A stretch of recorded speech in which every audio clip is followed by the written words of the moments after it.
Not only is this guy good looking, not only can he extract cancerous growths from your intestines, but he knows Mitt Romney's secret tax plan. Stay tuned.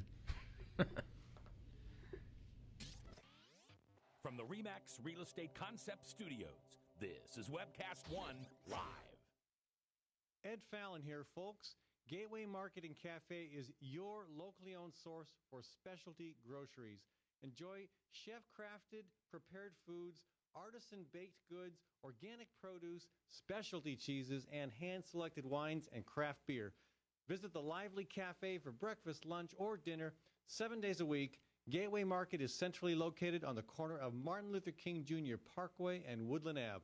Stop by or visit www.gatewaymarket.com for more details. That's Gateway Market, folks. Good food, great community. This moment of silence brought to you by Tally's Restaurant Bar and Catering, home of Des Moines' premier rooftop dining experience. Located in the heart of Beaverdale, Tally's offers speedy and affordable rooftop lunch, catering for events both large and small, innovative cuisine, as well as vegetarian and gluten-free menus. Come to Tally's for live music, dry-aged steaks, Sunday brunch, and all-you-can-eat ribs every Monday night. Tally's Restaurant Bar and Catering at 2712 Beaver Avenue. Call 279-2067. That's 279-2067. Tim Reynolds with Reynolds Energy Solutions will give you a comprehensive energy audit that will cost you nothing. Tim will identify the many ways in which you can reduce energy use while saving money. Ed Fallon had Tim over for an audit last month and was amazed at how much energy was going through the roof, the doors, and the windows. So, before the cold winds of winter blow, give Tim a call at 515-802-2801. That's 515-802-2801. Open Sesame is Des Moines' premier Lebanese cafe. This month, Open Sesame is offering an unbeatable lunch special on Monday and Tuesdays. Mention the Fallon Forum when you order anything on Open Sesame's delicious lunch menu and get the second item for half price. That's right, buy one, get one for half price. Open Sesame's pita wraps, salads, soup, and mouth-watering Mid-Eastern specialties will have you and your dining partner coming back again and again. Open Sesame at 313 East Locust Street in Des Moines' historic East Village. From the RE/MAX Real Estate Concept Studios, this is Webcast One Live.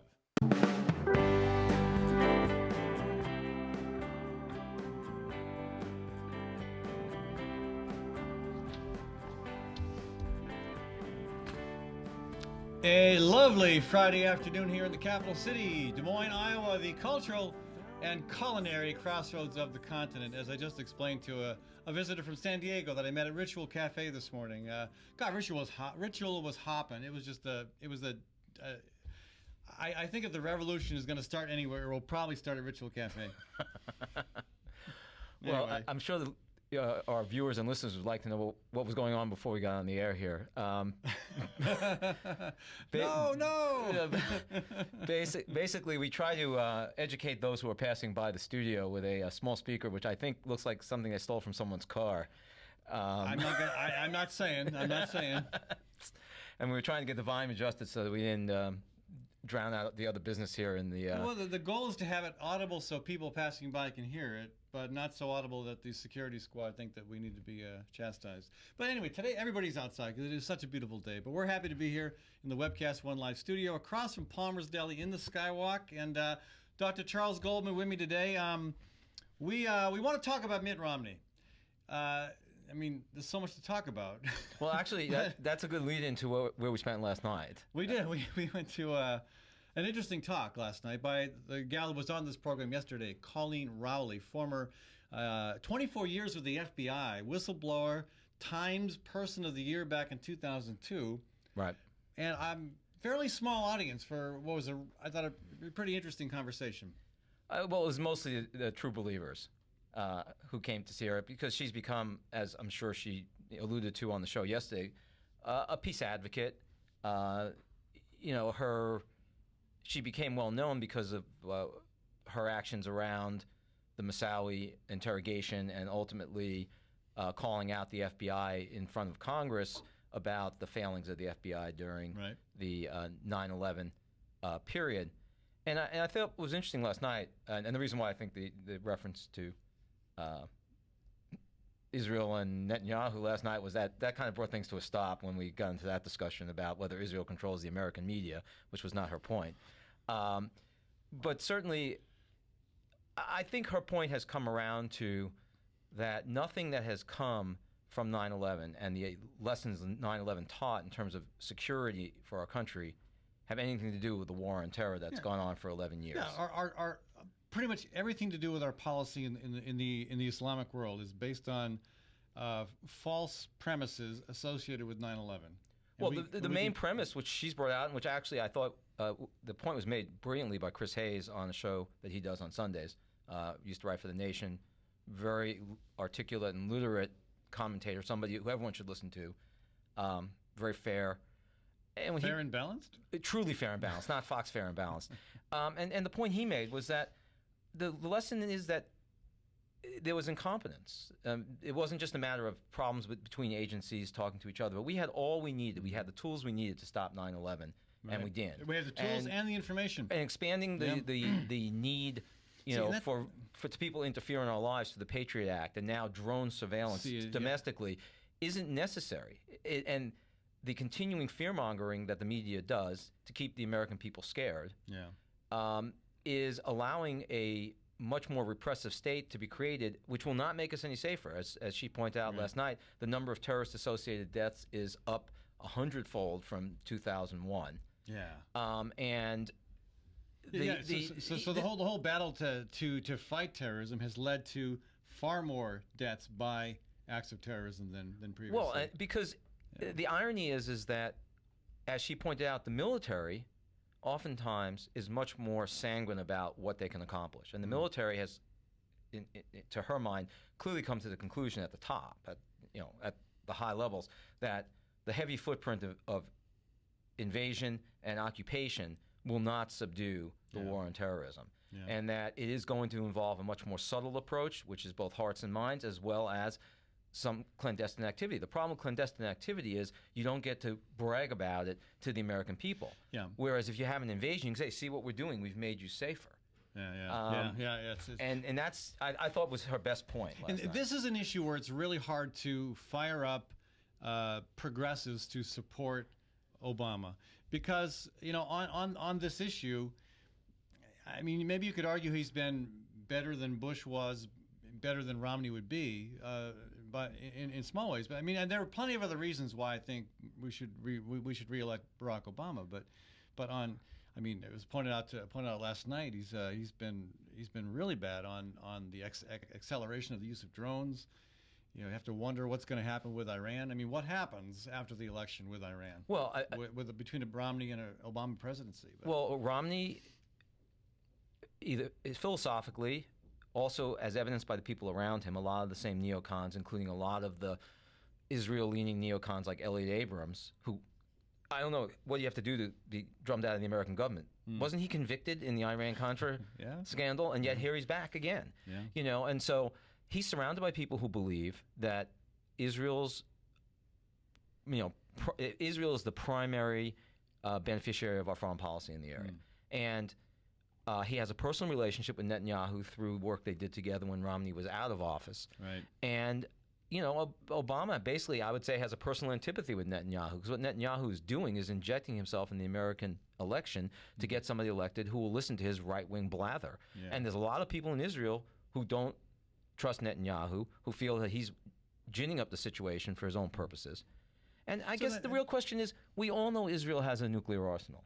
Yeah, I mean, and that's a good point. I mean, so what are they saying? That Iran, knowing that Israel has a nuclear arsenal, is going to allow a nuclear weapon to go off in Israel? Because really, whether they launch it with missile, it's mutually assured destruction. It is. It's just the old. It is. It's exactly. Yeah. But no, I mean, you make a good point. I mean, that's the point I think I want to make. Even though a lot of us are dissatisfied with Obama on foreign policy, certainly on national security, when it comes to the Patriot Act and the National Defense Authorization Act, whatnot, there are differences. But let's segue, if we could, to another issue where the differences are so stark that unless you are not part of that 47%, really the 47% is probably more like 90%.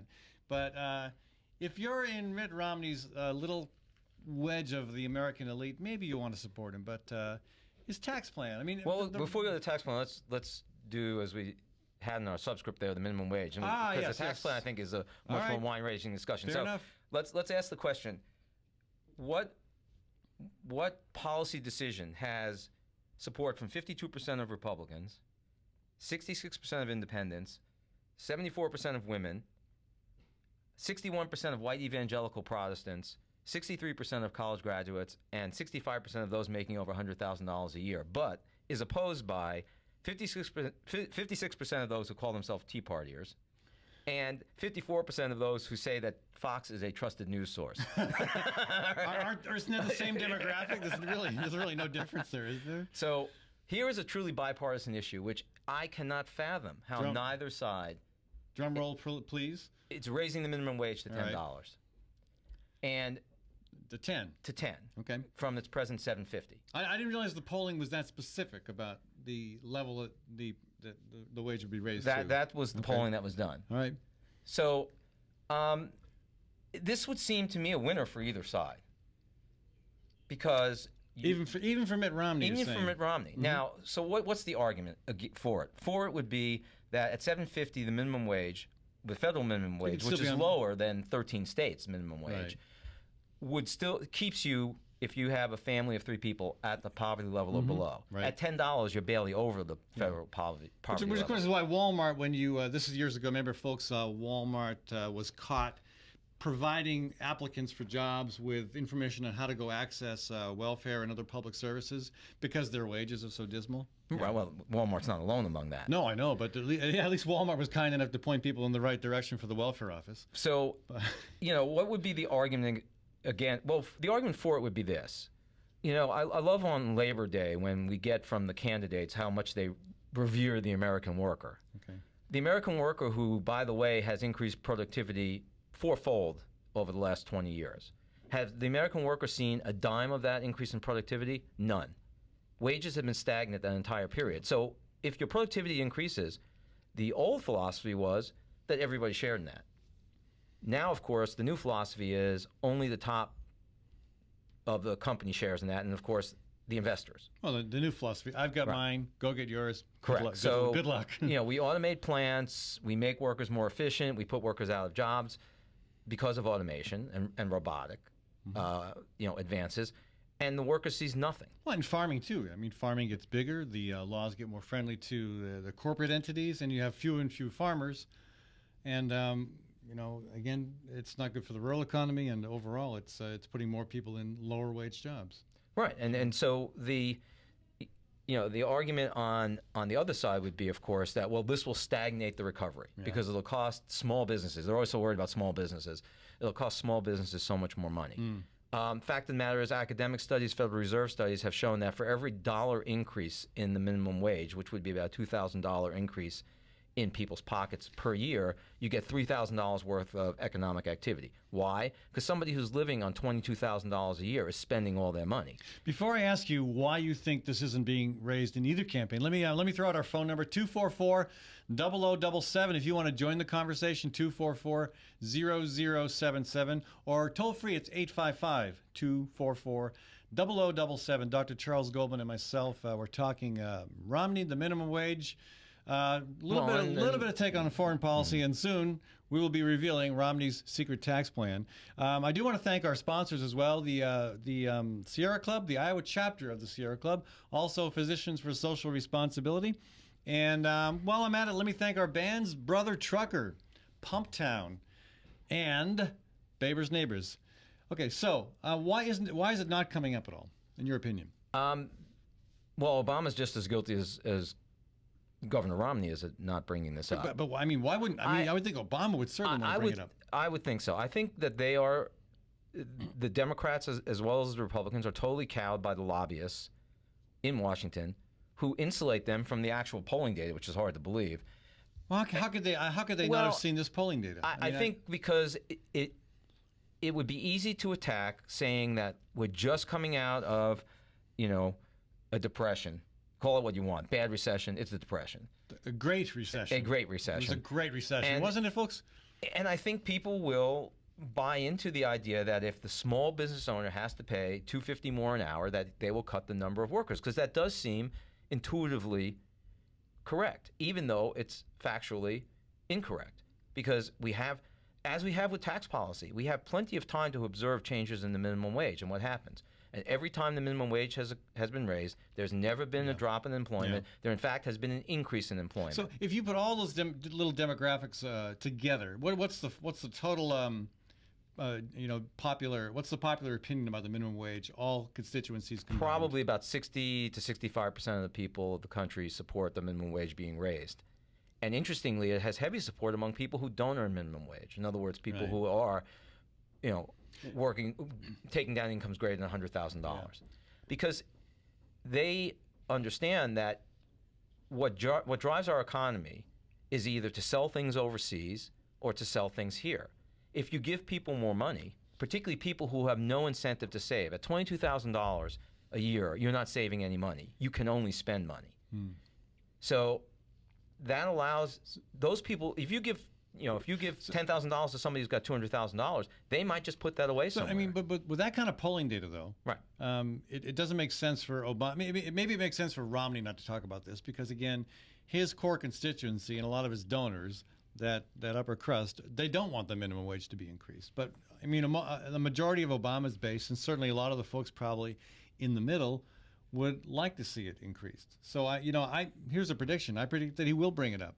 There will be some kind of an ad, some kind of a conversation coming from the Obama campaign, if nothing else during one of the debates. But I would hope think so. it'll happen. I don't see how this would be a loser for them. No, I don't either. There are large corporations, not the majority of large corporations, but there are large corporations. For instance, a place like Costco is very notable in their support of increasing the minimum wage, because they see exactly that point. If you give people more money to spend, they spend it on buying things here. Not that it matters, but do you have any recollection as to what Romney's position as governor of Massachusetts was on the minimum wage? He actually vetoed a raise that came to him. But that was then. This is now. He could change his mind. He could change his mind. That's correct. No, he did in fact veto an increase in the Massachusetts minimum wage as governor. Did they have the override power to enact it? I don't know. I do know he vetoed it, but I don't know if it was overridden. Yeah. Usually they were. I think was there has there ever been a governor who had so many vetoes overridden as Romney? I have no idea. I thought I heard that it was, if not a record, at least somewhat unprecedented. So, but I think I can't fathom the lack of courageousness on this issue. Yeah. It's not even courageous if most of the country would support you. Yeah. But again, inside Washington, our legislators, the lobbyists have their ear, and the lobbyists from the Chamber of Commerce come to them and say, this is going to decimate American industry. It's going to force more jobs overseas. You know what's happening in China? Yeah. What's happening in Somebody's China? knocking at our window, but no, we're not going to go get the door while we're on the air. And what's happening in China is that wages are having to go up there. Automation is also driving Chinese workers out. Yeah. And in fact, outsourcing to at least places like China may become less popular with American or multinationals. But I'm sure they'll find somebody else who's willing to do the same thing that China has been willing to do up till now. Yeah. But I guess that's probably why, because they would attack Obama from the right, saying you're going to undercut. Look how many people are unemployed now, and now if you're going to make it more costly, we're going to hire less people. Yeah. Well, so I'm interested in the secret budget, the secret tax plan, rather, and we can go on to that. But let's run to a break here, folks. We're gonna we'll take phone calls as we can manage them here. 244-0077. We'll go to Ron when we come back from a break, and then again, and if anybody else wants to jump in, 244-0077. We'll be back in a few minutes on the Fallon Forum. From the RE/MAX Real Estate Concept Studios, this is Webcast One Live. This is Dr. Holding, the Story County Veterinary Clinic. For 15 years, we have been spaying and neutering feral cat groups at affordable prices. Wild cats destroy game birds and songbirds. A single female cat can produce over 4,000 kittens in 7 years. The shelters are full, so unwanted kittens will be put to sleep. Your cats will stay home and stay healthy. Call us for all your dog and cat needs at the Story County Veterinary Clinic between Ames and Nevada on Highway 30, 1 mile east of Interstate 35, 515-232-8777. Tim Reynolds with Reynolds Energy Solutions will give you a comprehensive energy audit that will cost you nothing. Tim will identify the many ways in which you can reduce energy use while saving money. Ed Fallon had Tim over for an audit last month and was amazed at how much energy was going through the roof, the doors, and the windows. So, before the cold winds of winter blow, give Tim a call at 515-802-2801. That's 515-802-2801. Times are tough, and most people are just trying to make their cars last a little bit longer. That's why you should know about Sargent's Garage in Des Moines. You can trust Sargent's to make the right diagnosis and give you a fair price. Whether it's a routine oil change or a major repair, Sargent's always does outstanding work. So don't give up on that old car just yet. Call Sargent's Garage at 246-8149. That's 246-8149 for Sargent's Garage. Hi, folks. It's Ed Fallon here. Proof Restaurant at 13th and Locust. You've probably been there for their award-winning, nationally recognized lunch specials. Well, now Proof is open Thursdays and Fridays for supper. And here's where the chefs really get creative. Let me tell you, they're like artists, okay? I've been there, and it is one of the best meals I have had in Des Moines. I've heard that from other people. You got to check it out. Proof for supper, Thursdays and Fridays, and also the second Saturday of the month. Do not assume you can get in. Make reservations. Contact Proof Restaurant online at proofrestaurant.com or 244-0655. That's 244-0655. Well, hi, I'm Rob Spearman. I'm a broker-owner of RE/MAX Real Estate Concepts in Des Moines, Iowa. Give us a call if you're looking at buying or selling a home, or if you're having trouble on your mortgage payments or looking to purchase foreclosures. We have the agents to help you, experienced, outstanding agents. Our office number is 515-276-2872. Or if you'd like to look at homes, go to our website, homeconnectusa.com.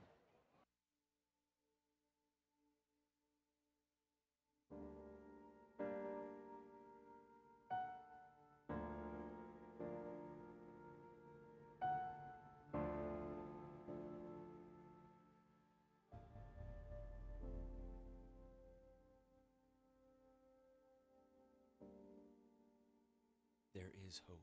Visit groundwire.net and chat now with a live coach for answers. From the RE/MAX Real Estate Concept Studios, this is Webcast 1 Live.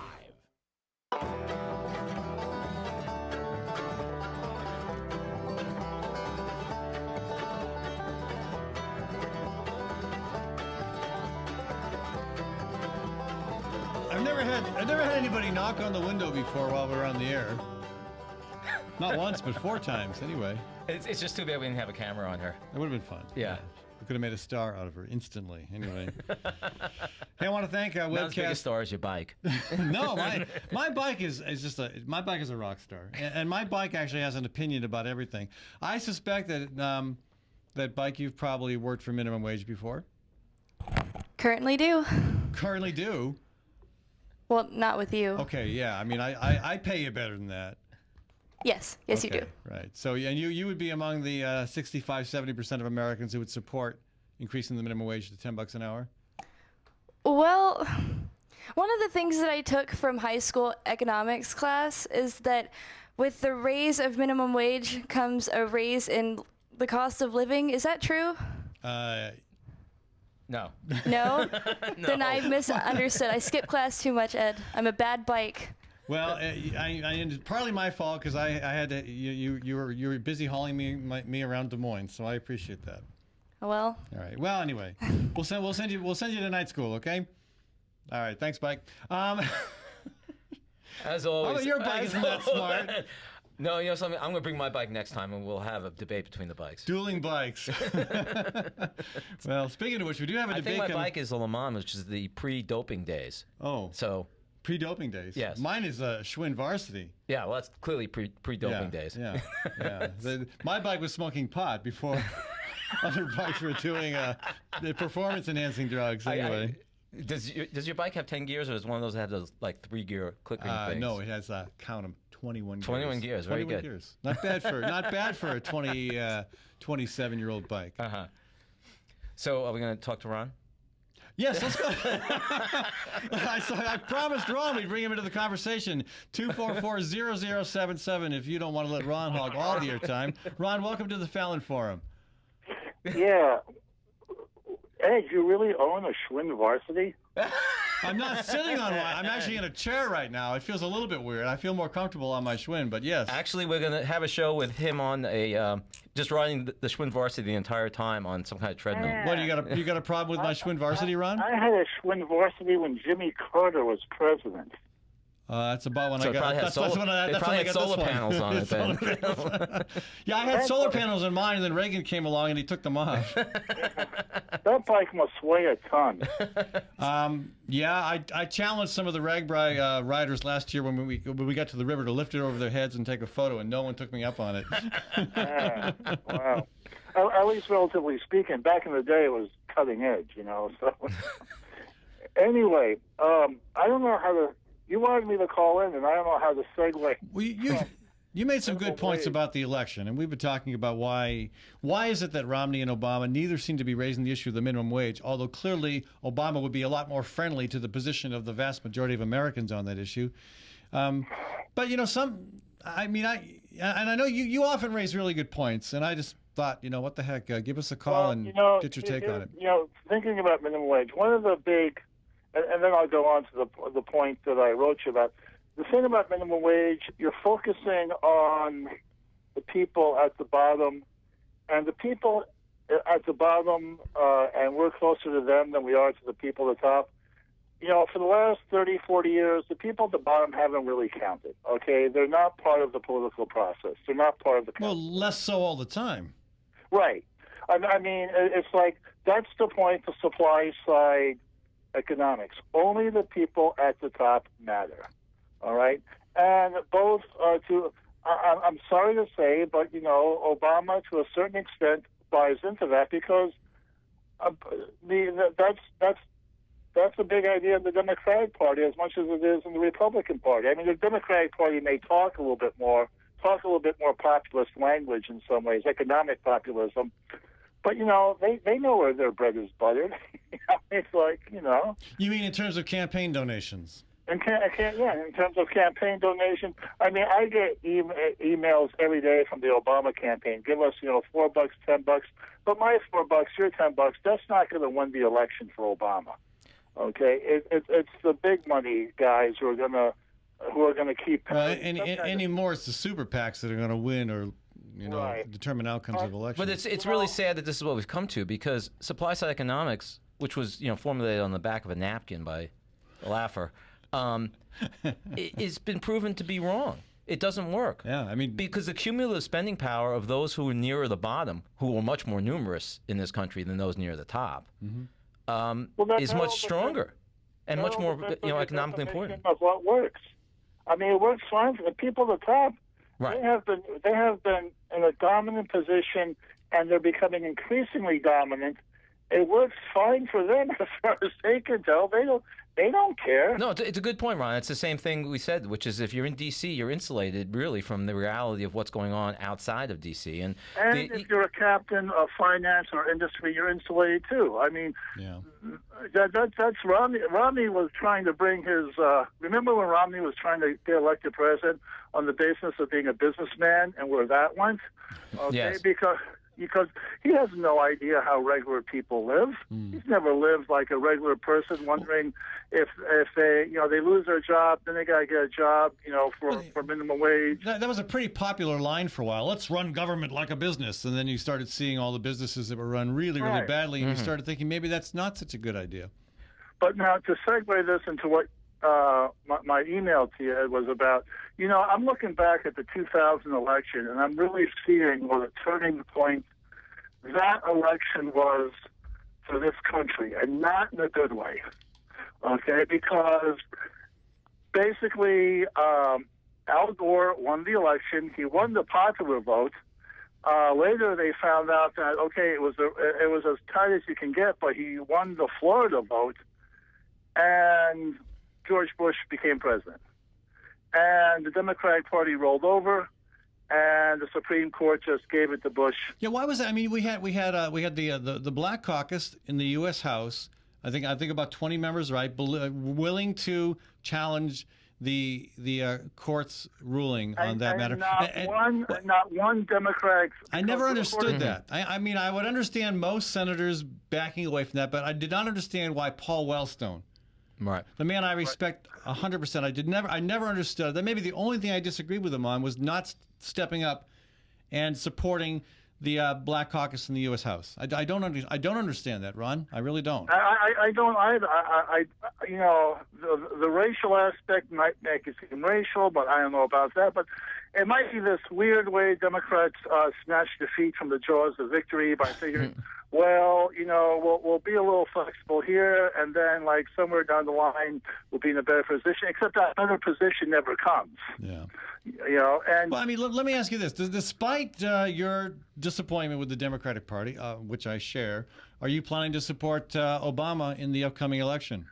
But not for the reasons in 2008. In 2008, I allowed myself to take in the elixir that this was a new age dawning, that this was going to be something akin to Camelot. I mean, I admit I got caught up in the hype. I got into it. This time around, it's back to the lesser of two evils. Right. Or, I wouldn't go that far. I mean, evil, is that a little bit strong, Charles? Well, you know, okay, I won't go that far, but let's just say I'm not expecting a lot out of Obama. I'd like to think that he'll gain some wisdom from his first 4 years, because I tell you one thing.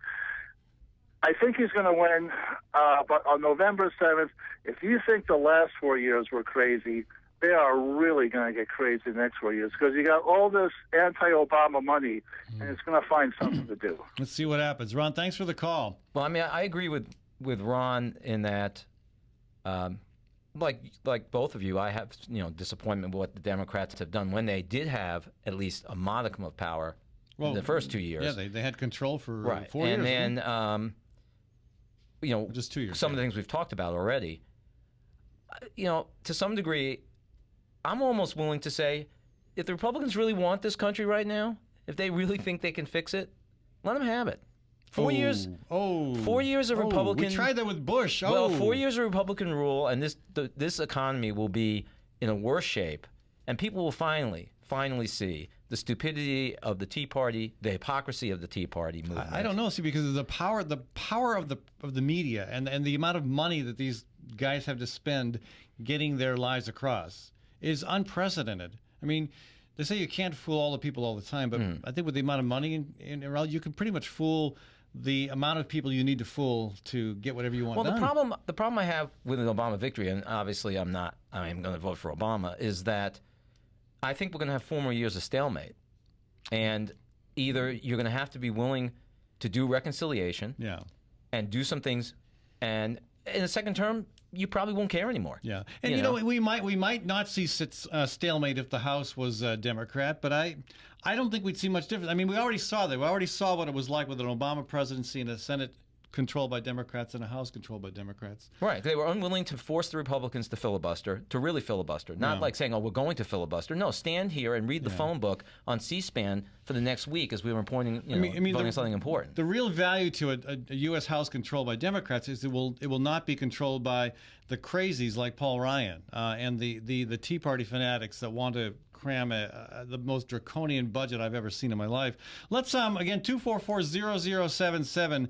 Let's go to, I think this caller wants to comment on a U.S. House-related matter. Ted, on line 2, welcome to the show. Hey, Ed. I want to give you an update. I was at the Greater Des Moines Partnership town hall meeting with Congressman Boswell this morning. And it's actually on the Des Moines Register blog now, an update on it. I was the individual who asked him about your allegation. Oh, really? And I this is news to me, so go ahead. Well, I asked him to shed some light on the veracity of the allegation, and just to get his response. The interesting thing that happened was he answered a total of 4 questions. The other 3 questions, he spent about 10 minutes per question answering. My question, he was done in less than 20 seconds. Basically said it was not true and that he was possibly going to sue you over it. Now, I asked a follow-up of why you would make this allegation. What's the context? Why does he think that it would happen? and he basically just said, "Well, you know, Ed, that's enough." I don't know what that means. I've always been very meticulous about being truthful in politics. Well, Ed, do you want to clarify what your allegation was? Well, yeah, it was that I was offered a job to not run. I was basically said, here's a bribe for you, $80,000 position with my congressional staff, and if you don't run, it's yours. It didn't come from him directly. It came from somebody who was first kind of a go-between sent by somebody with the campaign, and then it was by somebody directly with the campaign or with the. Again, I'm not sure if it was campaign or congressional staff, but somebody directly representing Boswell. I mean, I wouldn't make that up.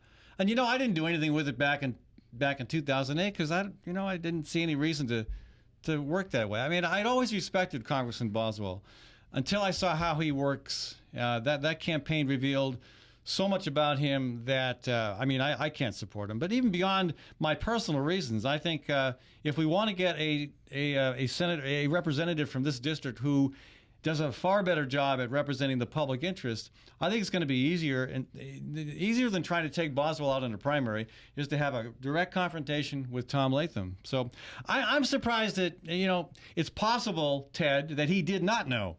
It's possible that others were operating on his behalf, saying to me that they were representing his viewpoint, and that wasn't the case. But I tell you this, with absolute honesty, I can tell you that it came direct. It was somebody directly connected with this campaign on 2 occasions that made the offer. So, well, he was clearly, let's just say, agitated by the question. So, okay.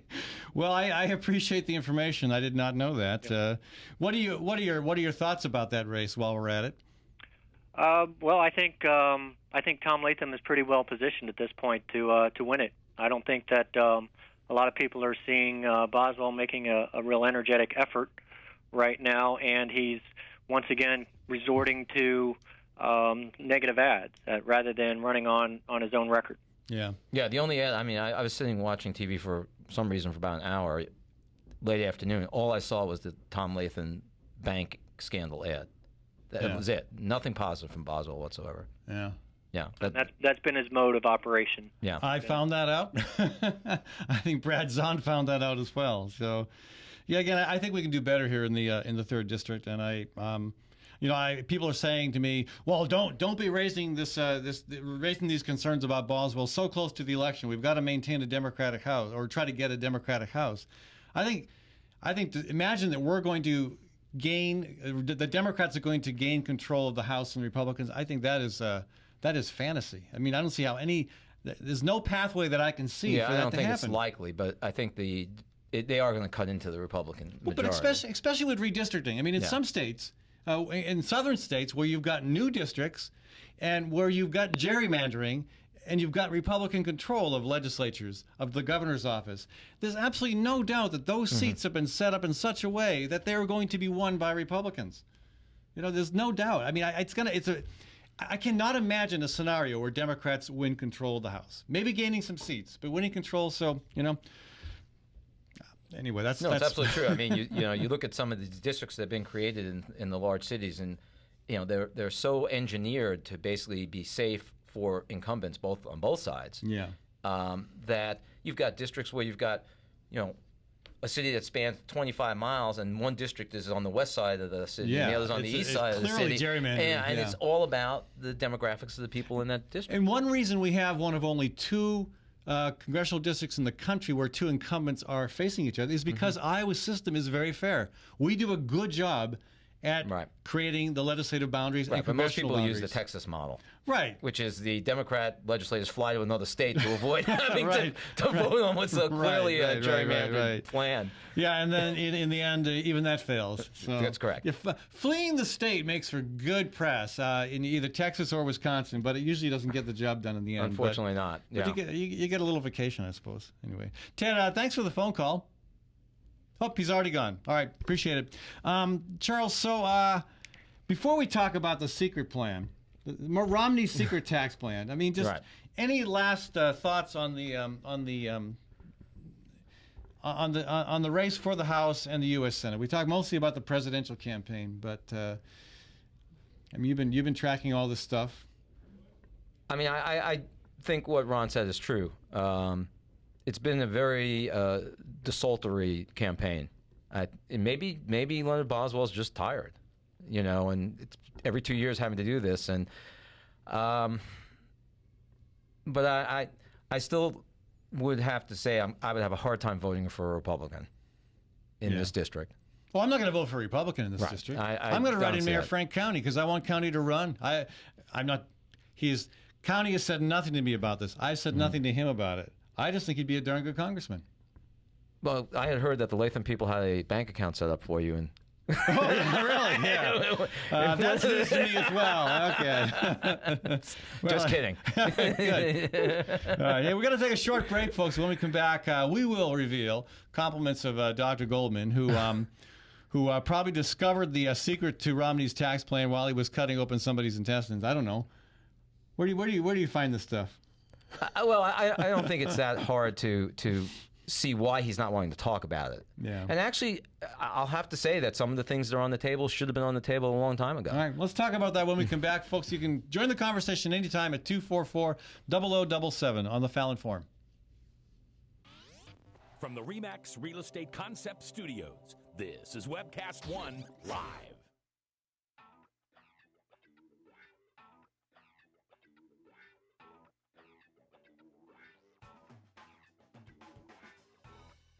Well, good morning. This is the 7th of June in the Lord's year 2010, and this is day uno one of webcast1live.com. We will begin with Max World Live with my special guest, Tom Coates. In just a minute, there's Tom.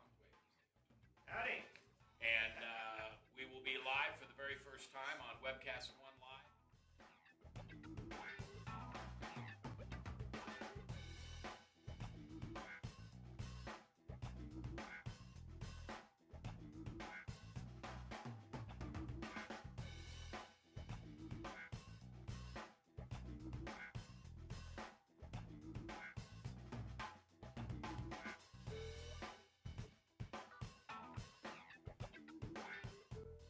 Someday we're going to look back on this and say, gosh, remember that old day in history? Wonder where Walter Cronkite was. He must have been around hanging there too. But actually, it's the beginning of Webcast One Live. And thank you for listening. Thanks, Rob Spearman, and everybody who's put together this project together. And we're ready to go live now. So thanks for listening to MaxWorldLive.com.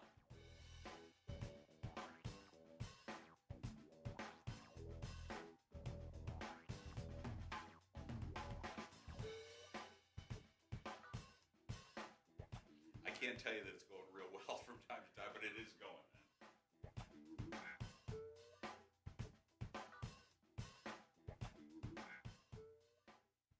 Hi, folks. Ed Fallon here. When it is time to entertain, think of Gateway Market. Let them handle the details. Gateway offers a wide variety of stress-free options like cut-to-order cheese and charcuterie. There's a delicious olive bar and a wide variety of chef-prepared dips and spreads.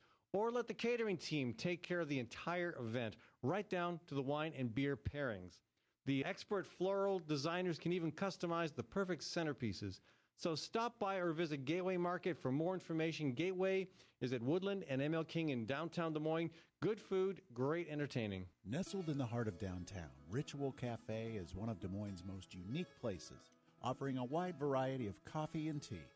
Ritual Cafe also serves the only all-vegetarian menu in town. And Ritual Cafe is a cultural hub for artists and musicians, with a performance stage hosting local, national, and international talent. Make Ritual Cafe a part of your daily ritual. On 13th Street between Locust and Grand in downtown Des Moines. And check out ritualcafe.com. With warm weather finally here, it's time to think about upgrading the efficiency of your furnace and air conditioner. Leonard Tinker Heating and Cooling has provided honest, competent service for over 20 years. Whether it's your home or business, for repair work or to install a more energy-efficient furnace or air conditioner, call Leonard Tinker at 263-0422. That's 263-0422. For honest, competent heating and cooling service, call Leonard Tinker at 263-0422. Wow, some wedding. Yeah, I've never seen a bride in coveralls. Right, and skipping down the aisle to accordion music. Not to mention the reception. That wedding cake was a freaking fruit cake. It's your wedding. Don't leave anything to chance. Diana's Wedding Cakes. Using only the finest, freshest ingredients with free on-time delivery and setup. Choose one of Diana's custom designs or create your own. Call Diana's Wedding Cakes, 641-275-9279. That's 641-275-9279. From the RE/MAX Real Estate Concept Studios, this is Webcast One Live.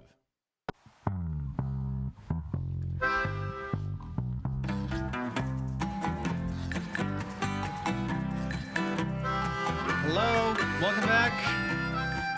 If you enjoy this kind of conversation, you should stay tuned for Bradshaw. Bradshaw's with you at 1:30 every day, 1:30 until 2:30 every day. The Bradshaw Show, broadcasting live from the control center of the Death Star. We have a little more integrity here. We have the state capitol. Anyway, you notice that flag is not moving, Charles.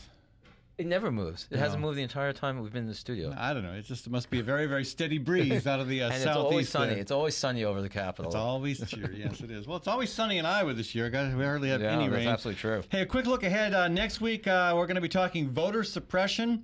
We're going to be talking about Matt Schultz and his campaign to keep some folks away from the polls. We're also going to be talking about the no Wiggins vote and why the no Wiggins vote is a bad idea, and why the GLBT community and the legal community wants you to remember to flip the ballot over and vote to retain Judge Wiggins. We're also going to talk about the Move to Amend campaign. We're going to talk about energy efficiency, nuclear power, and on Friday, a debate between two candidates for the Iowa House, Bruce Hunter and Patty Bronco. Patty Bronco, that's the South Central District in Des Moines. But we're back to our conversation with Charles Goldman, Romney's secret tax plan.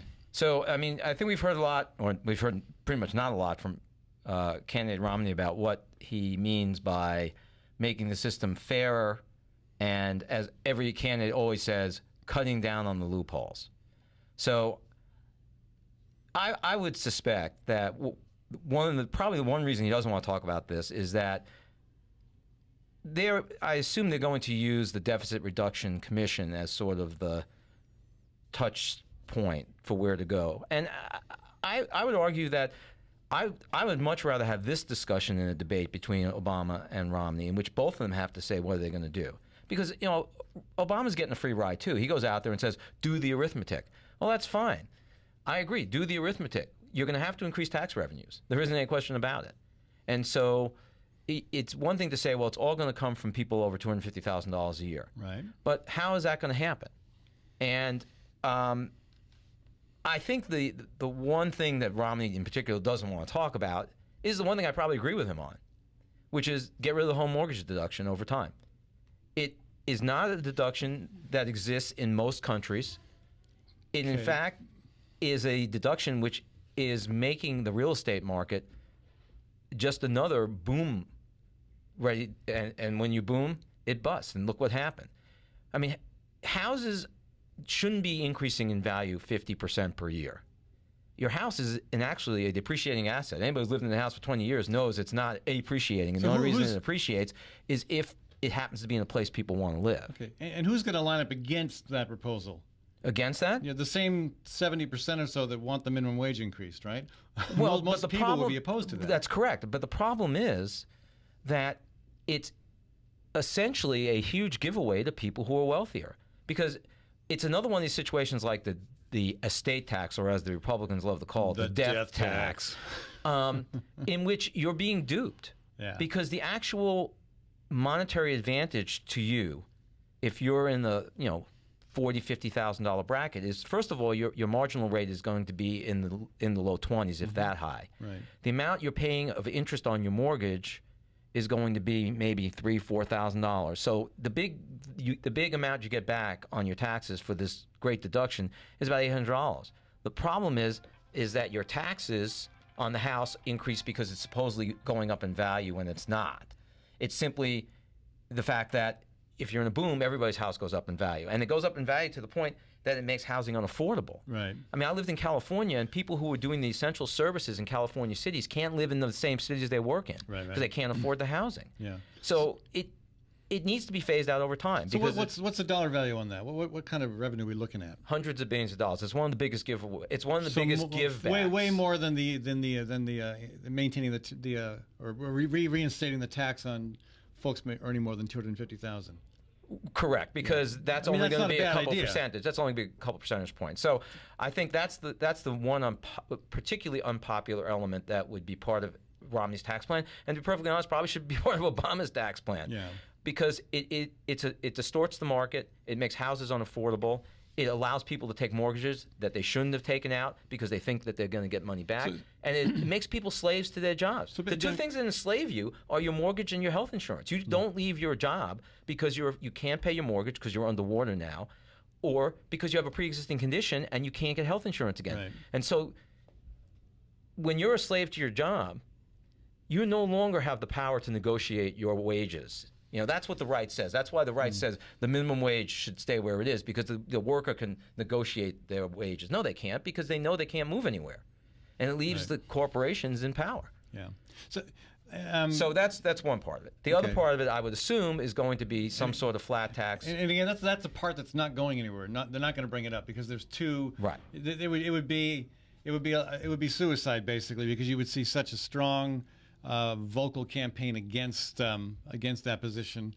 Yeah. Well, if it's not going to be a flat tax, it's certainly going to be a flattening of the brackets so that there's not as much of a difference and there's not going to be as many brackets, because they're going to argue that's fair. And the argument of fairness is that they're going to say, and they have said, that 60 to 70% of the actual taxes are paid by a very small number of people in the United States in terms of income taxes. Now, I want to get back to that. 47%. That's a very important point. That 47%, in terms of Social Security taxes. Sure. But that's going to be their argument. Now, in the past, when there's been a give back on the brackets, then usually there has been a take back somewhere else. And the take back usually has been capital gains rates. Right, and that's usually benefited the upper crust. Well, once again, this is another interesting discussion, probably worth one entire show, about what we should do with the capital gains tax. They're certainly going to want to stop it from going up to 20%. It's 15% now. It goes up to 20% automatically at the end of the year if they don't continue the Bush tax cuts. That at 15%, it's the lowest it's been in the last 80 years. 80 years. Something along that line, yeah. Even Adam Smith, the founder of capitalism, said it was a good tax. It was a tax that made sense. Well, what Smith actually said was that taxing salaries is much more disadvantageous than taxing gains. Right.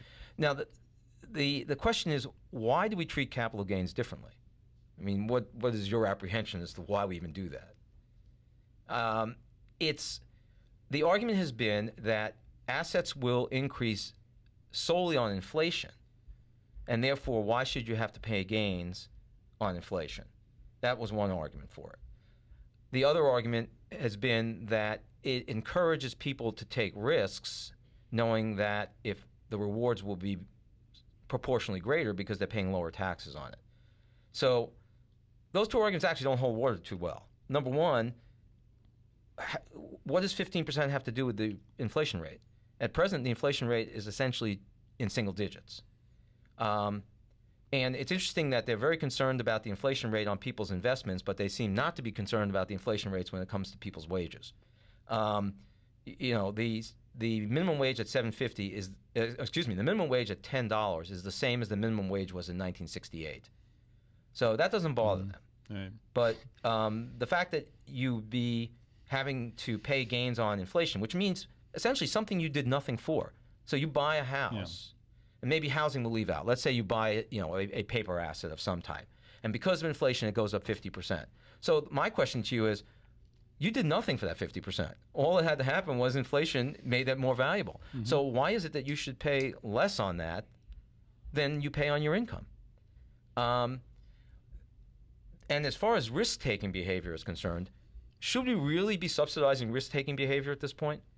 Now, you can say, well, that's what entrepreneurs do. We love gambling in this country. Well, but the thing I don't understand is that, whenever we're talking about the free market, the free market is, of course, supposed to be left unfettered, right? So if you believe in unfettered capitalism, then if you take risk and you lose money, you lose money. And it's not there for the government to subsidize you to take that risk. Well, yeah, and totally unfettered, of course, leads us to the kind of financial, meltdown we had a few years ago on Wall Street. Correct. And there needs to be some regulatory framework to make sure that things don't go haywire. Wall Street's a perfect example of you need to ask yourself, why do we have capital gains taxation? So those who will sell you capital gains taxation at a lower rate say, well, lots of people own stocks, and if you increase the capital gains rate, stocks will tank. History shows not true. The capital gains rate has changed multiple times in the last 30 and 40 years, and there is no correlation except in the year afterwards. The year afterwards, there sometimes is a drop because people take the gains at the lower rate. Right. But then the second year afterwards, the market recovers that and more. So there's no correlation between capital gains and stock prices. So what people do with capital gains is what the New York Attorney General is investigating Bain, among others, for doing, which is they are taking their fees that they have on their hedge fund management, sticking it into the funds that they are managing so that they can convert the fees into capital gains and then extracting them. So what they do is they may be putting the fees in on December 1st, figuring that not much can happen between December 1st and December 31st. They take the capital gains on some short period of time, and now it's being taxed at the 15% rate. So it's a fee. It's income to them as managers, but they're able to convert them into capital gains. This is the whole thing with the carry loss interest. And of course, as we've said before, unfortunately, Senator Schumer, a Democrat, is right at the middle of this, allowing them this and so the question you have to ask is that really economically beneficial behavior that we're supposed to be subsidizing? What exactly is that doing for anybody that these limited number of people sitting on the financial centers, get this money? And they say, well, we deserve this because we're the captains of industry and we're the ones who know how this works. We deserve to pay 13%. Right. And from income and taxes. When does moral hazard ever come into this? Yeah. These people tanked the world economy. We had a similar debate in the legislature back in the 90s over stocks. Again, the stock market is essentially a form of gambling.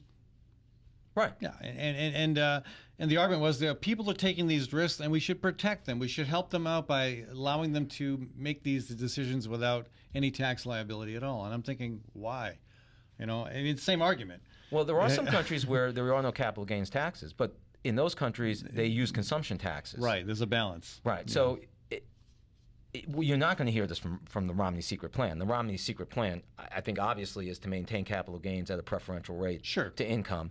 But do you really think that somewhere back in the bowels of the Romney campaign there is a plan that he and Ryan are intending to implement if and when elected president? I think there's a structure of a plan. Yes, it's separate from the Ryan budget. Things that you won't see in the Ryan budget. The Ryan budget is equally ambiguous about how to handle taxes. They all say the same thing. We'll make the system fairer, more equitable, and easier to work with, and get rid of all the bureaucracy and the 1,000 pages of IRS tax code, and we won't raise taxes on anybody. Yeah, that's pretty much what they're saying. Great soundbite, but logically impossible. It's logically impossible, and now he's basically saying, why should I tell you, because you'll just attack me on it. I mean, I thought that was the point of the campaign. So I would assume that preferential treatment of capital gains stays in. I think the mortgage deduction goes. Charitable deduction is going to go. Really, I think the charitable deduction is going to be decreased. And I've always supported getting rid of that, and that's almost un-American. That's like you could come out against apple pie and be equally unpopular. I mean, but to me, it doesn't make sense. What is the economic virtue of having a child that deserves a tax break? There are plenty of good reasons to have kids. There are some good reasons not to. That's not the charitable deduction. What? Charitable deduction has nothing to. You mean the child deduction? Yeah, that's what you're talking about. No, I'm talking about the charitable deduction. Oh, sorry, I think it's a child deduction. I'm sorry. No, I think that's also going to be decreased, which is interesting because I think it should be. One of the ways that candidate Romney kept his tax rate as high as it was that he in fact did not take his full charitable deduction in the income tax he just released. It's very clear that he did not take as much of the charitable deduction as he could have, which would have actually made his tax rate even lower. And he kind of knew that if it was anything below double digits, it was going to be a problem. Right. I would assume that you will, with a Romney tax plan, see higher taxes on the group that actually bears the biggest brunt percentage-wise of taxes, and that's people between about $250,000 and $500,000 in income. They actually, percentage-wise, bear the biggest brunt of taxes. Not in actual dollars paid, right. but in terms of percentage of income lost. Yeah. Because they don't have the ability to maneuver with capital gains rules and everything else the way people who are richer do, and much of what they make is income, which is easily taxable and easily discoverable. Yeah. Folks, we got to wrap up the program here. Dr. Charles Goldman with me today, and again, we'll be back on Monday with a whole new line of conversation regarding voter suppression, the anti-Justice Wiggins campaign, the Move to Amend campaign on corporate personhood, energy efficiency discussion later next week with Tim Reynolds of Reynolds Energy Solutions. We're also going to talk about the nuclear power issue, which has come up again now that Mid-American has revealed that its target sites are either Fremont County or Muscatine County. You lucky devils. And we'll also have a debate next Friday. I'm looking forward to that between Bruce Hunter and Patty Bronco, candidates for the House District representing the south and central part of Des Moines.